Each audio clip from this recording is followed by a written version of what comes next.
Alors vous êtes peut-être arrivé ce matin sans trop savoir de quoi il allait être question, si vous êtes là pour la première fois notamment. On est au milieu d'un livre, le livre d'Esther, qui me fascine, j'apprends plein de choses, je suis enthousiaste chaque lundi matin quand je commence à réfléchir à ce qui va se passer le dimanche suivant, parce que c'est pas, je ne sais pas comment vous aviez lu Esther auparavant, mais ce n'est pas un livre où on se dit spontanément, il y a plein de choses à découvrir. Enfin, peut-être je fais quelque chose je ne devrais pas dire ça, mais bon. Voilà, j'essaye de lire la Bible presque une fois par an, enfin ça ne marche pas toujours, mais et Esther, voilà, c'est Esther. C'est une belle histoire d'école du dimanche. Mais je trouve moi en tout cas, je découvre plein de choses, j'espère qu'en les partageant, ça a du sens et ça vous encourage. Et la semaine dernière, on a parlé du chemin de vie. Et je suis sûr que tous ceux qui étaient présents dimanche matin lors de la prédication ont réalisé leur chemin de vie. J'attendais ça, merci. Une personne a fait son chemin de vie. C'est quoi un chemin de vie ? En fait, d'abord, je voudrais juste vous dire, quand je passe 15 heures pour faire un message le dimanche matin et que je le prêche pendant une demi-heure ou 3/4 d'heure quand je suis, et qu'après, je vois que ça n'a pas d'effet, j'avoue, je prends du Valium et je donne ma démission le lundi. Voilà, bref. Mais le chemin de vie, c'est un exercice très intéressant, en fait. Le chemin de vie, c'est une manière de réfléchir sur la manière dont Dieu a dirigé nos vies bien avant que nous nous convertissions. Parce que le Dieu que nous servons est un Dieu qui est omniscient, qui est souverain, qui règne, et qui voit tout de nous, y compris les choses les plus tragiques et les plus difficiles.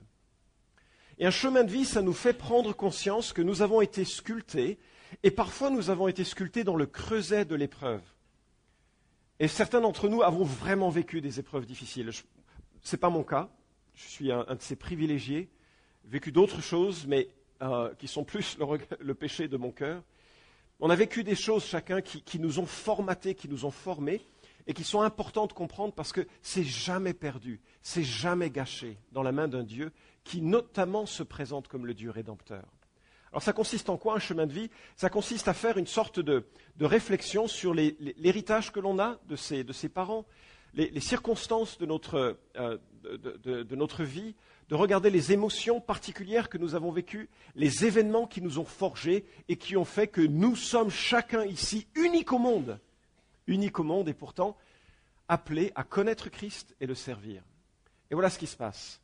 Lorsque soudainement Christ vient en nous, c'est la conversion. C'est le moment où on réalise que l'on a besoin d'un sauveur, qu'on n'est pas si formidable qu'on le croyait, qu'on a besoin d'un Dieu qui pardonne et qui envahisse notre vie pour y faire refléter Jésus-Christ. Quand on abdique de notre autonomie, de notre manière de penser qui est supérieure, soi-disant, à Dieu et aux autres, et que l'on vient à lui humblement en reconnaissant qu'à la croix, Jésus devient ce que nous n'étions pas. À la croix, Jésus devient péché pour nous et il nous offre sa justice. Il est notre perfection. Nous n'étions pas cela, il est notre perfection et nous venons à lui. Dieu va faire en sorte que tous ces éléments prennent sens, pas nécessairement immédiatement d'ailleurs, ce n'est pas magique et les changements ne sont pas si spontanés, quoique parfois ce soit plus le cas que d'autres, mais Dieu va prendre l'ensemble de ces choses et leur donner du sens. Et c'est ce que je remarque avec le livre de Esther. Je me suis dit que plutôt que faire un rappel du livre d'Esther, parce que maintenant vous en êtes à 4 chapitres, donc vous connaissez par cœur tous les événements historiques, les batailles de Marathon, les Grecs contre Xerxès qui perd, c'est passionnant, non ? Et donc, je voudrais juste faire justement le chemin de vie d'Esther et de voir en quoi Dieu a pris cette situation. Et pourquoi c'est important ? Pourquoi c'est important ? Parce que beaucoup de gens vivent prostrés sur eux-mêmes, prostrés sur un échec, prostrés sur des épreuves, prostrés et incapables de se relever parce que quelque chose les a marqués, victimes à 100%, à 200% de ce qu'ils ont vécu. Et franchement, certains méritent un peu ça. Enfin, je veux dire, voilà. Les histoires que les uns et les autres ont, parfois, portent des terribles cicatrices et on le comprend tout à fait. Toutefois, la bonne nouvelle, c'est que Dieu peut quand même agir dans une vie et utiliser une vie qui, au départ, a été froissée. Et ça, c'est une source d'espoir, je trouve. Et Esther, quand elle naît, elle est juive. Peut-être j'aurais dû changer les couleurs, j'espère que vous voyez. Elle est juive, et c'est remarquable. Dans l'Ancien Testament, c'est le peuple de l'Alliance. Dans l'Ancien Testament, c'est le peuple à qui Dieu a fait une promesse. Dans l'Ancien Testament, et encore aujourd'hui, c'est le peuple qui est particulier aux yeux de Dieu. c'est le peuple de qui doit naître, quelques siècles après, nous sommes là au 5e siècle avant Jésus-Christ, c'est le peuple duquel doit naître un Messie, un Sauveur, celui qui va faire une différence dans la vie de tous ceux et toutes celles dans toutes les nations du monde qui placeraient leur confiance en lui.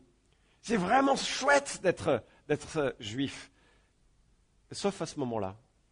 Parce que c'est aussi l'occasion d'un acharnement qui commence, d'ailleurs on le voit dès Genèse 3,15, que la femme d'où viendrait le Messie serait Israël, avec le parallèle que l'on a en Apocalypse 12, serait persécuté. Et puis que de l'enfant qui allait naître, s'il allait écraser le diable allait mordre. Donc il y a tout un combat contre les Juifs pour éviter que naisse le Messie, pour éviter que les promesses qui les concernent à l'avenir se réalisent. Il y a tout un combat.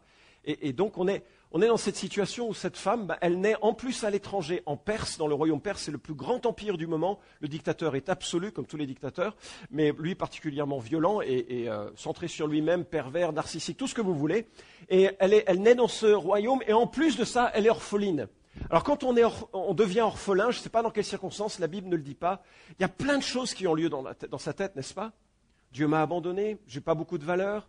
Ou bien on essaye de compenser avec... je ne veux pas faire de la psychologie à 2 euros parce que je ne serais même pas capable de le faire à 2 euros, je ferais peut-être à 1 euro. Donc je vais en rester là, mais simplement, il y a une personnalité particulière qui fait quand on est avec ou que l'on vit cette circonstance. Elle est adoptée par un membre de sa famille, Mardoché. C'est un juif également, c'est un membre de sa famille, peut-être un oncle, et c'est vraiment un homme qui n'est pas très spirituel, au début de l'histoire. D'ailleurs, il n'y a pas grand monde de très sympa au début de l'histoire. C'est un homme qui vit complètement assimilé, semble-t-il, à la culture perse. Il n'a aucun souci que sa fille adoptée fasse partie justement d'un concours qui fera d'elle la femme d'un païen. Aucun problème avec ça. Le seul truc qui le gêne vraiment, on va y revenir, c'est un type qui exige de lui, qui se prosterne devant lui, et ça lui reste au travers de la gorge. Que sa fille passe une nuit avec le roi, c'est pas grave. Mais que quelqu'un exige de lui qu'il se prosterne, ça c'est grave. Il n'a pas sa tête, il n'a pas les valeurs au bon endroit, quoi, cet homme. Et bref, donc elle grandit dans un milieu où on ne sait pas trop quel est son héritage spirituel. Et puis elle est belle des deux côtés. Enfin, des deux côtés, en haut et en bas. C'est comme ça que la Bible en parle, hein. Je ne me permettrai pas sinon. Non, parce qu'il y en a qui ont le haut et pas le bas, et il y en a qui ont le bas et pas le... Il faut que vous perceviez comment la Bible en parle. Elle en parle en ces termes-là. C'est une femme qui est belle, elle est magnifique des deux côtés. Et en plus, elle a un caractère sympathique, elle est remarquée dans le harem, elle est remarquée pour... Elle a quelque chose. Bon, elle n'a pas quelque chose de très spirituel, hein. Elle n'a pas quelque chose de très spirituel. Et alors justement, elle est présélectionnée. Hérodote nous dit que Xerxès, qui avait renvoyé Vashti, sa femme, parce qu'elle avait refusé de parader devant ses militaires. Donc, tu refuses, t'es viré, divorce. Xerxès était un homme dépité de sa défaite à Salamine, il revient un peu triste et il recherche le réconfort dans les femmes. Et il y a des jeunes conseillers, les jeunes conseillers, c'est des gens qui n'ont pas de cerveau. J'espère que vous n'êtes pas jeunes conseillers. Les cerveaux sont distribués aux hommes quand ils sont conseillés vers la quarantaine. Avant, ce n'est pas trop encore le cas, c'est pas mûr, il y a plein d'hormones en changement. Bref, j'essaye de maintenir avec la chaleur écrasante qu'il y a un peu d'attention sur ça. Bref, ces jeunes conseillers lui disent, écoute, t'es seul, t'es triste, plutôt que simplement te contenter du harem, il va falloir que tu trouves une femme. Donc on va faire un décret qui va couvrir l'ensemble du royaume perse, on va trouver des jeunes filles vierges pour toi et tu choisiras ta femme. Hérodote nous dit qu'il en rassemble 400. 400 jeunes femmes, peut-être forcées, peut-être pas, on ne sait pas trop, la Bible ne le dit pas. Je ne pense pas en fait, je pense que c'était presque un honneur et un privilège de faire partie de cette Reine Académie. Et la grande idée, c'est qu'il y a 1 an de préparation, une nuit avec le roi, et au bout de ces 400 femmes, il dit, bon allez, toi tu deviens ma femme et ma reine. Vous imaginez faire partie de la sélection parmi 400 jeunes femmes, c'est particulier comme ambiance. Hein, particulier déjà quand on regarde dans la télé-réalité, on se dit, ouf. Ils sont juste 20 et ça, pas marrant, hein. 400 jeunes femmes. Il y avait une ambiance extraordinaire. Elle est sélectionnée. C'est elle qui devient la reine Esther. Et ce qui est remarquable, c'est que soudainement, il y a un réveil dans cette histoire. C'est ce qu'on a vu la semaine dernière. Et moi, je trouve formidable qu'il y ait ces personnages-là qui sont endormis, et peut-être, enfin, si je ne vous connais pas tous, et c'est mon privilège comme ça de parler très très généralement, peut-être vous êtes endormis, non pas par la chaleur, hein, mais peut-être vous êtes endormis spirituellement. Dieu, il est loin, Jésus-Christ, beaucoup plus loin encore. La foi, c'est quelque chose qui est remis au placard. Peut-être vous dansez dans la vie, mais sans vraiment réaliser que la mort arrive, que le grand centre de l'existence, c'est de connaître Dieu et celui qui l'a envoyé, Jésus-Christ. C'est un peu comme Mardochée, c'est un peu comme Esther. Mais soudainement, ils sont acculés au danger de mort. Parce que Haman, qui ne supporte pas que Mardochée ne se prosterne pas devant lui, conçoit un plan machiavélique qui dit, bon, non seulement je veux la tête de Mardochée, mais je veux la tête de tout son peuple, tous les Juifs. Un commentateur dit qu'il y avait probablement 15 millions de Juifs sous l'autorité du roi Xerxès. Donc Mardochée jette les dés, enfin c'est pas tout à fait comme ça que ça se passe, mais il jette les dés et tire au sort le meilleur mois pour accomplir son génocide. C'est le mois de Hadar, 11 mois plus tard. Donc ça laisse presque un an à réaliser son terrible forfait. Il envoie des lettres partout dans le royaume par l'approbation du roi Xerxès pour qu'on tue tous les Juifs. Et ce qui se passe, c'est quand on arrive au bout de sa vie, n'est-ce pas? Soudainement on pense aux questions, enfin pas toujours d'ailleurs, hein, parce que parfois les habitudes sont longue, dure. Mais quand on est acculé et qu'on n'a plus aucun espoir, soudainement on réfléchit aux choses fondamentales. Vous ne trouvez pas? Et là, Mardochée se réveille, il déchire ses vêtements, il jeûne, il prie. Soudainement, il se dit, mais là, je vais mourir et il n'y a que Dieu qui peut nous sortir de là. Et parce que lui prend conscience des choses, alors il évoque la situation auprès de la reine Esther, qui prend aussi conscience des choses. Elle aussi demande à ce que l'on jeûne et qu'on prie. Les gens, soudainement, commencent à réfléchir que le peuple de Dieu, là, réfléchit que Mardochée et Esther peuvent être utilisés par Dieu pour réaliser un sauvetage. Un sauvetage, et ce qui est remarquable, et c'est ce que je voudrais souligner dans cette longue introduction, c'est un sauvetage qui prend tout ce qu'elle a été. Et ça, c'est ce que je veux remarquer, c'est que dans nos vies, Dieu va prendre tout ce que l'on a été, et à un moment donné, il va nous saisir. Échec compris, tragédie compris, péché compris, grâce compris, sanctification comprise, qualité comprise. Je continue? Vous voyez ce que je veux dire? Il va prendre tout ça pour nous utiliser. Amen? C'est vraiment l'intention de Dieu. Le grand thème d'Esther, c'est que Dieu accomplit son sauvetage malgré des gens bien méchants et des croyants pas terribles. C'est pas encourageant ça? Vous êtes dans des lieux de travail, peut-être dans des voisinages, peut-être dans des contextes où autour de vous, il y a des hommes, des femmes qui ont besoin d'un sauvetage et qui s'en fichent éperdument. Et peut-être vous vous êtes rendu compte qu'il n'y a rien à faire et peut-être que même dans votre vie avec Christ, c'est Dieu veut vous employer parce qu'il souhaite réveiller fortement, puissamment la notion, la conscience d'un Dieu souverain dans nos vies. Bref, je vous encourage à faire un chemin de vie, le vôtre, et réfléchir à quels sont les héritages en quelque sorte que Dieu vous a donnés pour faire une différence autour de vous. Et nous arrivons donc à cette deuxième partie du livre. Les premiers personnages ont donné en quelque sorte l'élément du complot qui est en cours. Et nous arrivons maintenant dans la résolution de ce complot. Il reste 5 messages et puis on aura fini le livre d'Esther.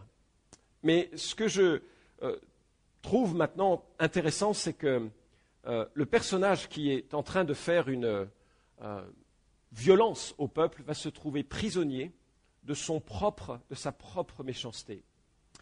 Et elle nous montre que finalement, les compromis du passé n'ont pas besoin d'être entretenus. Esther va voir qu'elle peut se réveiller, mais que quelque part, on est aussi enferré dans des ornières dont il faut parfois se sortir.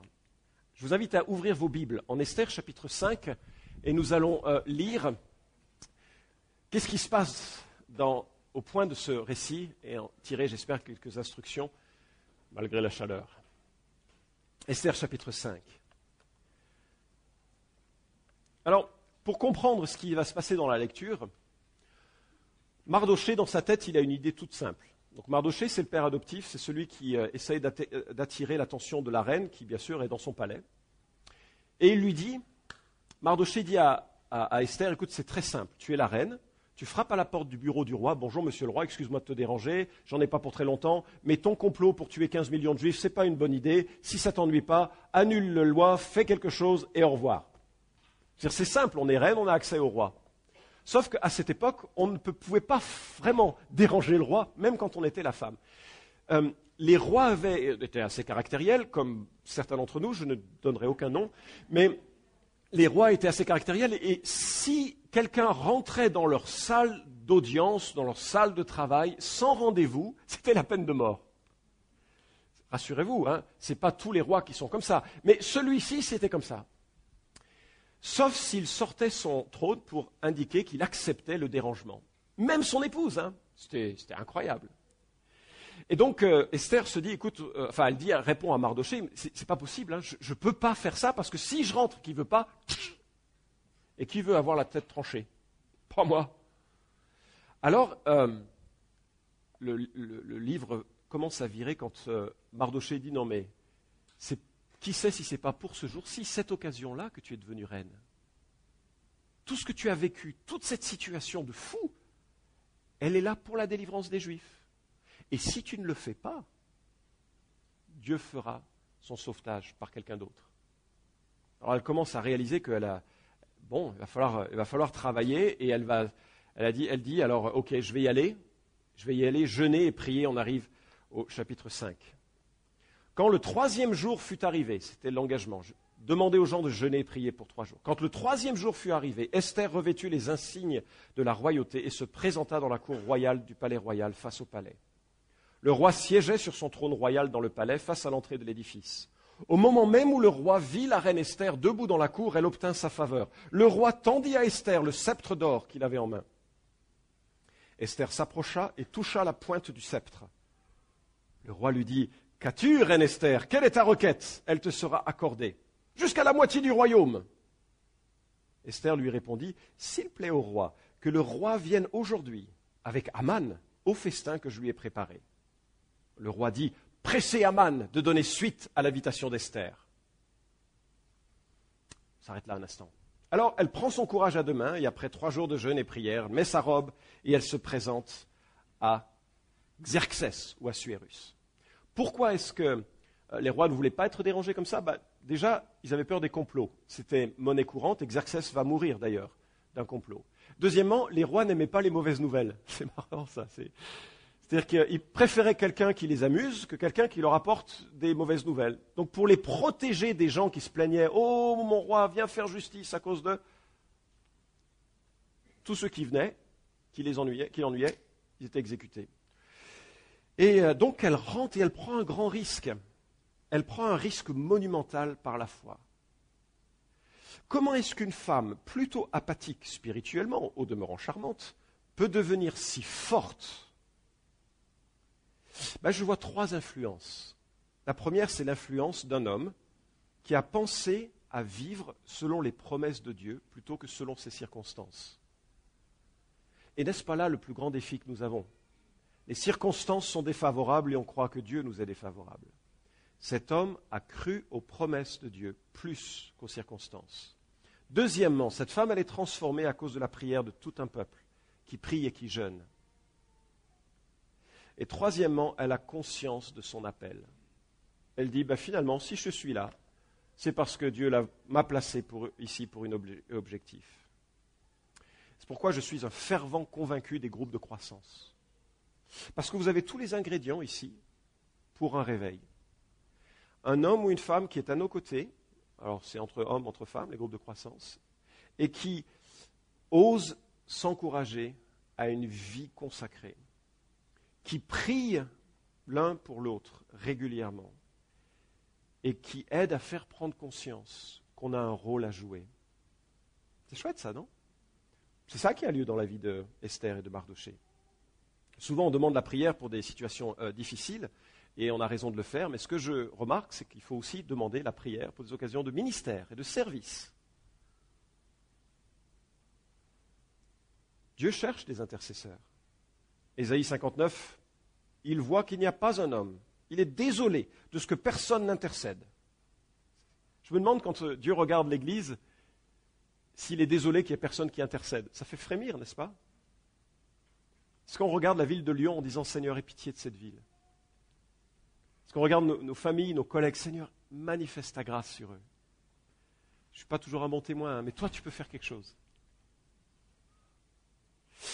Ézéchiel 22:30, c'est connu, je cherche parmi eux un homme qui les protège par une clôture, qui se tienne sur la brèche devant moi en faveur du pays, afin qu'il ne soit pas détruit. Mais je n'en trouve pas.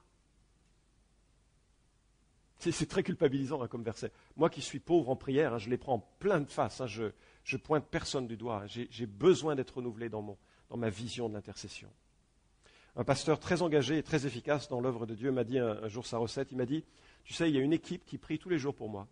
Et quand je vois que mon ministère baisse en intensité, je vais les voir, je dis, oh. Il me dit, tu as une équipe qui prie tous les jours pour toi? J'oserais pas. Il dit, t'as tort. Ben, d'accord, comme ça c'est réglé. L'apôtre Paul n'hésite pas à solliciter la prière pour lui quand il prie en Éphésiens 6 pour les combats spirituels et il dit « Priez en tout temps par l'Esprit, etc. Priez pour tous les saints et aussi pour moi, que la parole, quand j'ouvre la bouche, me soit donnée pour faire connaître avec courage le mystère de l'Évangile. » Il y a un certain courage qui parfois est défaillant dans ceux et celles qui sont dans le ministère, dans ceux et celles qui sont engagés dans des œuvres d'évangélisation et qui font partie des églises. Et on a besoin de prier les uns pour les autres. Et donc, Esther entre, elle se fait royalement belle, elle se présente devant un roi qui n'est pas n'importe qui, et elle suit le protocole, lui tend le sceptre, elle touche le sceptre, elle est sauvée. Ce qui doit nous rappeler que, comme Proverbe 21:1 nous dit, le cœur du roi est un courant d'eau dans la main de l'Éternel, il l'incline partout où il veut. Nous, on croit que c'est certains croient que c'est François Hollande qui dirige. Il ne faut pas lui dire parce que ça va le vexer. Mais que ce soit François Hollande, que ce soit Nicolas Sarkozy, je ne fais absolument pas de politique, on est absolument apolitique dans l'Église, absolument. Mais il y a au-dessus des rois et des présidents un roi des rois qui conduit l'univers de façon surprenante, mystérieuse, incompréhensible par sa providence.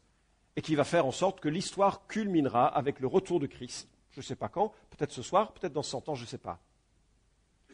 Mais donc, Esther pouvait rentrer avec confiance que Dieu allait faire dans l'œuvre du cœur du roi ce qu'il voulait. Et on remarque combien elle est sensible, cette femme.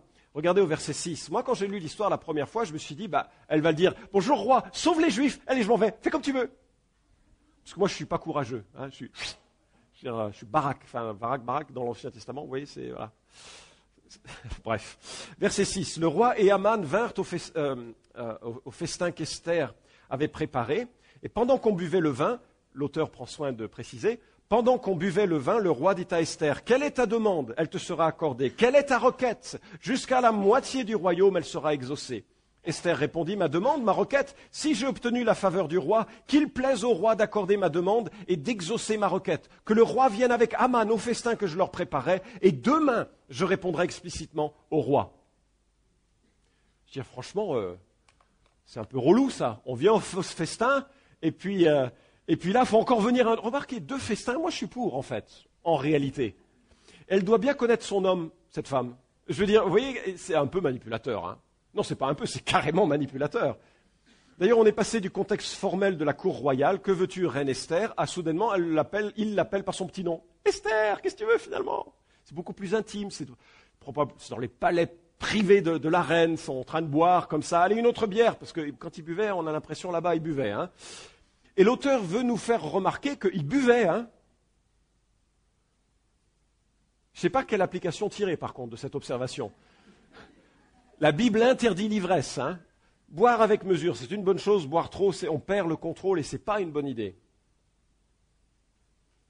Alors, moi je trouve qu'elle s'est usée de son influence féminine. Et je trouve que c'est bien. Deuxième remarque, elle sait discerner le bon moment pour dire les choses. C'est terriblement difficile de savoir quand dire quoi à quelqu'un. Vous ne trouvez pas ? Dans la plupart des couples, on dit des choses vraies au mauvais moment et c'est la catastrophe. Non ? Il y a quelques-uns qui ont compris, je sens, et d'autres qui doivent être largement au-dessus de moi. Venez m'enseigner pour que je comprenne les choses. Et elle sait créer le climat émotionnel qui conduira Aman à craquer et à commettre une faute qui l'identifiera. C'est-à-dire qu'on sent vraiment l'anxiété, pas l'anxiété, une attente monter. Oui, je te dirai encore demain. Et le roi doit dire, C'est génial. Alors, il ne faut pas imaginer par contre qu'il va répondre à la demande de la moitié du royaume. Hein. Ça, c'est une manière de parler. Si elle demandait la moitié du royaume, elle se ferait simplement décapiter. Hein. C'est comme quand on dit bonjour, comment vas-tu? On ne veut pas dire vraiment comment vas-tu. C'est totalement formel. Bon. Mais il y a une dernière raison qui fait qu'elle ne demande pas immédiatement la chose. Elle veut attendre encore un peu parce que Dieu a besoin d'un dernier événement qui va avoir lieu cette nuit-là. Cette nuit-là, le roi a tellement bu du café qu'il ne dort pas. Et alors, plutôt que d'inviter ses musiciens, ou plutôt que d'inviter, je ne sais pas moi, un philosophe, ou Gad Elmaleh, ou je ne sais pas, quelqu'un pour le divertir, plutôt que d'inviter ces gens-là, il va demander à ses secrétaires de lire la chronique des rois. Ce qui est génial pour dormir. Peut-être c'est pour ça, c'est soporifique, je suppose. Hein. Mais ça, c'est pour dans quelques semaines quand je serai rentré de vacances. Et je trouve que c'est vraiment remarquable, cette femme. La qualité de sa compréhension dans son interaction avec un homme qui est vraiment un peu pourri quand même. Hein. Mais ça m'a fait penser à Abigail, avec la femme de Nabal, un vaurien. Et il me semble, au travers de cela, que l'on perçoit que la puissance féminine, c'est l'influence, vraiment. Et qu'elle est utilisée à bon escient. Allez, on passe rapidement à Aman, un homme qui est constant. Ça, c'est une des caractéristiques. Les hommes et les femmes de Dieu, comme Mardochée et Esther, ils évoluent, ils grandissent. Les caractères qui ne connaissent pas Dieu, ils restent constants, mais dans le mal. Et Aman, verset 9, nous dit, Aman sortit ce jour-là le cœur plein de joie et d'euphorie. Vous comprenez pourquoi? Lui qui a été honoré comme grand vizir, c'est son titre, il est maintenant le premier ministre de l'État perse. Il a été lui seul invité avec Xerxès, le dictateur de tout cet empire, à une fête privée. Donc il rentre, mais il ne se prend pas pour du pipi de chat. Hein. Vraiment. Et ce qui est incroyable, c'est qu'il est aveuglé par la gloire dont il se croit affublé. Ce n'est pas qu'Aman est nu, mais il porte des habits de morgue et il ne le voit pas. Il est tout heureux du complot qui se met en place. Les Juifs vont mourir. Moi, je suis au-dessus de tout. Il ne voit absolument pas ce qui se passe. Et quelque part, je me dis, c'est incroyable le contraste entre cet homme qui va vers la mort dans quelques jours et qui est si heureux. Et ça me fait penser à Nombre 32, 23. Sachez que votre péché vous retrouvera. Le Seigneur confrontera la violence, même celle qui n'a laissé aucune trace aux yeux des hommes. Le Seigneur confrontera l'immoralité, même celle qui n'est pas apparente. Le Seigneur confrontera l'idolâtrie, même celle qui semble limitée au matérialisme. Le Seigneur confrontera la rébellion aux autorités, aux parents, etc., même si elle est cachée dans le cœur. Le Seigneur confrontera le vol, même si personne n'est au courant. C'est pourquoi Dieu appelle tous les hommes à la repentance et à ne pas croire que la vie est une longue soirée dansante. Je pense à cette parabole que Jésus raconte en Luc chapitre 12. La terre d'un homme riche avait beaucoup rapporté. Il raisonnait en lui-même et disait « Que ferai-je? Car je n'ai pas de place pour amasser mes récoltes. Voici ce que je ferai. J'abattrai mes greniers, j'en bâtirai de plus grands, j'y ramasserai tout mon blé et mes biens, et je dirai à mon âme, mon âme, tu as beaucoup de biens en réserve pour plusieurs années. Repose-toi, mange, bois et réjouis-toi. » Mais Dieu lui dit, insensé, cette nuit même, ton âme te sera redemandée. Et ce que tu as préparé, à qui cela sera-t-il? Il en est ainsi de celui qui accumule des trésors pour lui-même et qui n'est pas riche pour Dieu. Aman est l'exemple même de l'autosatisfaction inconsciente. Deuxième qualité, il est orgueilleux. La suite du verset 9, soudain, Aman vit Mardochée à la conciergerie royale. Celui-ci ne se leva pas et ne s'écarta pas devant lui. Alors Aman fut rempli de fureur au sujet de Mardochée, mais il se domina et rentra chez lui. Il envoya chercher ses intimes et sa femme Zérek. Aman lui fit le compte de sa richesse prestigieuse, du nombre de ses fils et de toutes les façons dont le roi l'avait distingué, en l'élevant dignité au-dessus des princes et des serviteurs royaux. Et même, leur dit-il, c'est moi et personne d'autre que la reine Esther a invité avec le roi au festin qu'elle avait préparé. Et demain encore, c'est moi qu'elle a convié avec le roi. Alors, j'aimerais qu'on profite de l'occasion qui nous est donnée de voir un homme rare, un homme orgueilleux, pour discuter de l'orgueil. Et bien sûr, c'était ironique, je suis un spécialiste de l'orgueil. Et les symptômes de l'orgueil chez Aman est vraiment, enfin voilà, le manque de respect des autres le remplit de fureur. Pensez à comment on réagit. À l'inverse, l'Écriture dit « Humiliez-vous donc sous la puissante main de Dieu afin qu'il vous élève en temps voulu. » Deuxièmement, il se vante publiquement de ses richesses. À l'inverse, l'Écriture nous dit qu'un autre te loue et non ta bouche. Un étranger, non tes lèvres. Proverbe 27, 2. Troisièmement, il se vante de sa position supérieure à tout le monde. À l'inverse, l'Écriture dit « Ne faites rien par rivalité ou par vaine gloire, mais dans l'humilité, estimez les autres supérieurs à vous-même. » Non seulement il se vante, mais il semble qu'il convoque ses proches dans le seul but de chanter ses louanges. Vous imaginez? Vous invitez tous vos voisins, tous vos amis, tous vos collègues, toute votre famille, et vous lancez une longue ode à la gloire de vous-même. Ce serait vraiment bizarre, hein? Ce serait vraiment bizarre. J'espère que personne ne l'a fait, mais ce serait rigolo de voir l'effet que ça a. Je peux vous garantir une chose, ça ferait le vide. Enfin, sauf si vous étiez Premier ministre, peut-être. On dit, oh, que vous êtes grand, que vous êtes bon. Ça fait penser à Yves Montand dans le film La folie des grandeurs. Blaise, mon bon Blaise. Flattez-moi. Abdias 1,4, quand tu prendrais de la hauteur tel un aigle, quand ton nid serait placé parmi les étoiles, je t'en précipiterais. Finalement, Aman et l'orgueil, c'est je, c'est moi, je suis devenu quelqu'un.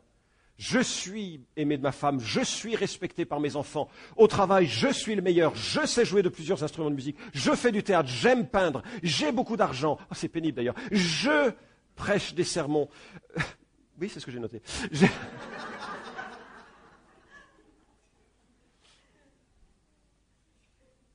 Pour multiplier les exemples. C.S. Lewis dit « L'humilité véritable ne consiste pas à penser moins de vous-même, mais de penser moins à vous-même. » Tim Keller, cela exige une grande humilité de comprendre l'humilité, et encore plus de résister à l'orgueil quand le sujet, naturellement, vient sur la table. C'est comme une anguille, l'humilité. Dès qu'on croit qu'on est arrivé, c'est qu'on l'a perdu. C'est ça le problème. C'est quand même l'orgueil qui a précipité Lucifer à devenir Satan. Les mots grecs qui parlent de l'orgueil, c'est lié à la racine huper, c'est-à-dire au-dessus. Finalement, c'est être au-dessus, c'est pas avoir conscience de sa place. Ce n'est pas nécessairement lié au leadership, ça c'est le grand défi de ceux qui ont une responsabilité quelconque, quelle qu'elle soit. C'est comment exercer une responsabilité sans orgueil. Je ne sais pas encore les contours exacts, mais Moïse était l'homme le plus humble de la terre, a priori. Pourtant, c'était un grand leader. Ce que nous dit l'apôtre Paul, un vrai leader, dit qu'il s'est conduit en toute humilité, acte 20-19, parmi les anciens d'Éphèse. Donc c'est possible de vivre un leadership rempli d'humilité, mais ce n'est vraiment pas évident. Et il me semble que l'orgueil, c'est aller au-delà des dons spirituels que Dieu nous a donnés pour jalouser, par exemple, ceux que d'autres ont. C'est refuser la place sous le soleil que Dieu nous donne pour prendre ou souhaiter ou convoiter une autre place. Proverbe a de belles choses pour parler de l'orgueil, mais je propose que vous les consultiez sur la version PDF qui sortira un jour, parce qu'on n'a pas le temps. Mais en tout cas, l'orgueil a des conséquences. La Bible dit que l'orgueil séduit le cœur, endurcit l'esprit, excite les querelles, précède la chute et la ruine. Et c'est un extrait ici du Nouveau Dictionnaire biblique sur le sujet. Et Sophonie 3,11 nous dit « En ce jour-là, tu n'auras plus honte de tous tes agissements, des crimes que tu as commis contre moi, car alors j'écarterai du milieu de toi ceux qui s'exaltent avec orgueil, et tu cesseras d'être arrogante sur ma montagne sainte. » Dieu se soucie de l'orgueil. Ce n'est pas le péché le plus visible, l'orgueil, c'est ça le problème. On monte du doigt des péchés plus visibles et on est fort sur ces péchés. Mais l'orgueil, difficile à cerner, difficile. Et pourtant c'est très grave et Dieu dit, mais je vais exclure de ma montagne sainte ceux qui sont pétris d'orgueil. En y réfléchissant, je me trouve que l'orgueil se combat sur quelques axes. Premièrement, l'axe de l'amour. Pourquoi ? Parce que l'amour ne se vante pas. 1 Corinthiens 13. À partir du moment où on aime, on essaye d'élever les autres. Et donc, on se bat contre la tendance naturelle humaine qui est en nous, de s'exalter. La deuxième chose, c'est l'axe de la soumission mutuelle. Si j'accepte une soumission mutuelle, alors je suis gardé de m'exalter moi. Troisièmement, l'axe du service selon les dons. J'ai remarqué que si je sers là où je sais servir, je suis plus facilement à même de rendre à Dieu la gloire, parce que c'est de lui que je tiens ce que je peux faire. Quatrième axe, l'axe de l'acceptation de la correction. C'est pas facile, et c'est certainement une des choses qui exige maturité spirituelle, que quand quelqu'un vient nous corriger, qu'on puisse l'entendre. Qu'on puisse l'entendre, bien sûr, en sachant qu'il y a beaucoup de critiques que l'on entend qui ne sont pas fondées. Moi, ce que j'ai trouvé utile, c'est que quand on attaque mon caractère, je laisse à Dieu le soin de me défendre. Quand quelqu'un dit « tu es comme ça », je dis écoute, en fait, je suis bien pire et merci de prier pour moi. Par contre, quand on me dit des choses précises, tu as fait cela, ça c'est précis, et là j'essaye de répondre parce que ce ne serait pas juste non plus. C'est précis. Tu as menti hier, ok, non, je n'ai pas menti, c'était factuel. Et je trouve que ça aide. Et enfin, un dernier axe, c'est l'axe de rendre à Dieu l'honneur de tout ce qui est bien dans nos vies. Et que ce soit de façon verbalisée ou dans son cœur, de dire, écoute Seigneur, s'il y a quelque chose de bien, à toi la gloire. Tu m'as, dans le chemin de vie que tu as fait, c'est ça vient de toi. Allez, dernier point sur Aman, c'est un homme violent, versets 13 et 14. Et pourtant, et continue la conversation avec les membres de sa famille, pourtant tout cela ne vaut rien pour moi, tant que je pourrais voir ce juif Mardoché en place à la conciergerie royale. Sa femme Zérek et tous ses intimes lui dirent qu'on dresse donc une potence haute de 50 coudées, 25 mètres. Et demain matin, tu diras au roi qu'on y pende Mardoché. Tu peux donc aller joyeux au festin avec le roi. La chose plut à Aman, et il dressa la potence.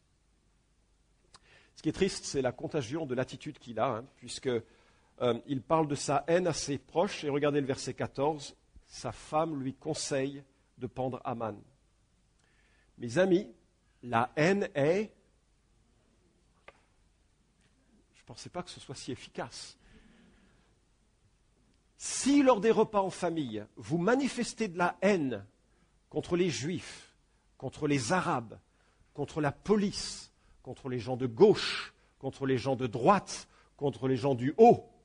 Je ne sais pas qui ils sont, mais ça allait bien dans mes illustrations. Contre les belles-mères, contre les autres, cette ambiance, cette atmosphère se transmettra. Qu'il y ait des conversations parfois animées, qu'il y ait des influences extérieures qui viennent sur le tapis, autour de la table, c'est normal. Et c'est l'occasion d'enseigner, justement, de réfléchir ensemble comment Dieu voit les êtres humains créés à son image. Alors Zérek propose cette potence de 25 mètres de hauteur. On ne sait pas trop si c'est la hauteur du bois ou si c'est la colline, le monticule sur lequel c'était élevé pour que tout le monde puisse le voir. Certains aussi se posent la question s'il s'agit d'une potence à laquelle allait être pendu Aman, ou s'il allait être empalé sur ce pieu, parce que littéralement c'est un bois.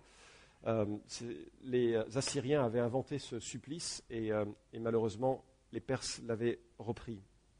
On ne sait pas trop. Mais ce qui est triste, c'est que la chose plut à Aman. Le sang fait plaisir à Aman. Ce qu'il ne sait pas, c'est que Dieu a en horreur, Proverbe 6, 17, les mains qui répandent le sang innocent. Et cette potence lui servira de tombe. Et ce qui fait penser au psaume 7 et qui me rappelle l'une des exhortations du début, c'est que ce que nous avons creusé sont des sillons qui vont nous suivre et dont il faudra, par la grâce de Dieu, se détacher. Mais psaume 7, versets 16 à 17, en parlant du méchant, il ouvre une fosse, il la creuse, il tombe dans le trou qu'il a fait. Son iniquité retombe sur sa tête et sa violence redescend sur son front. Nous récoltons ce que nous semons. Nous récoltons ce que nous semons. C'est aussi ça un chemin de vie. Ce n'est pas définitif pour ceux qui se laissent transformer par Christ. Alléluia. Mais pour ceux qui n'ont aucun rapport avec le Dieu qui peut transformer les vies, ça reste le cas. Allez, je conclus vraiment. 4 petites leçons, parce que c'est narrative, et puis ensuite on passera à un rappel. Mais je trouve qu'on doit prendre l'exemple d'Esther, le courage d'une prise de parole décisive. Saisissons les opportunités qui sont données, semaine après semaine, d'un mail, d'une parole. Parfois, certains sont excessifs, ont besoin d'apprendre à ne pas saisir trop d'occasions. D'autres ont besoin vraiment de prendre le courage, de saisir une opportunité, de parler de Christ ou d'apporter une sagesse. La Bible dit que nous sommes, quand nous sommes en Christ, prêtres, rois et prophètes. Je suis conscient que ce n'est pas trop à mettre sur une carte d'identité, ça ferait un petit peu, je me la pète. Mais l'idée, c'est quand même ça, c'est qu'on peut exercer de la part du Seigneur une influence dans le lieu où nous sommes, par des prises de parole, par des prises de position. Et puis de s'entourer de gens qui prient. Constamment, c'est irréaliste, mais peut-être il y a des moments où on a besoin que, écoute, prie avec moi, prie pour moi, j'ai ce défi devant moi, j'ai besoin de cela, tu veux bien? Et puis, le tact pour aborder les situations. Je trouve qu'Esther est remarquable de tact, remarquable. Elle fait monter les enchères, elle fait monter l'attente, la joie et tout ça, juste pour bien créer la situation qui fera tomber Haman. Et enfin, l'orgueil pour cercueil et pour tombe. Ça ne profite à personne, l'orgueil. Ça profite à personne. Ça tue. Et puis ça, excusez-moi, mais ça sent mauvais. Voilà. C'est comme un parfum. Il faut le mettre à l'extérieur. Il ne faut pas le mettre à l'intérieur. Non, même pas l'orgueil, c'est pas ça. Non, nulle part. Oubliez cette dernière illustration. Je la ferai. C'est la chaleur. Puis la grande leçon, et je reste là-dessus, c'est vraiment dans tout le livre d'Esther, Dieu accomplit son sauvetage malgré des gens bien méchants par des croyants pas terribles. C'est l'occasion de dire, Seigneur, je suis peut-être c'est votre cas, je suis un croyant pas terrible, mais je veux vraiment changer la donne maintenant. Je voudrais qu'on me connaisse comme un disciple de Jésus-Christ. Je voudrais qu'on me connaisse pour un homme qui sent, qui reflète la gloire de Christ. Est-ce que vous êtes un homme ou une femme qui est passé déjà par la nouvelle naissance, par la conversion, par le fait de venir à Christ? Est-ce que vous avez oublié l'importance d'une vie ensuite qui est pétrie de lui? Ce n'est pas définitif, c'est le moment de revenir, c'est la possibilité de revenir. Et je vous invite à vous lever et à prier pour clore ce message.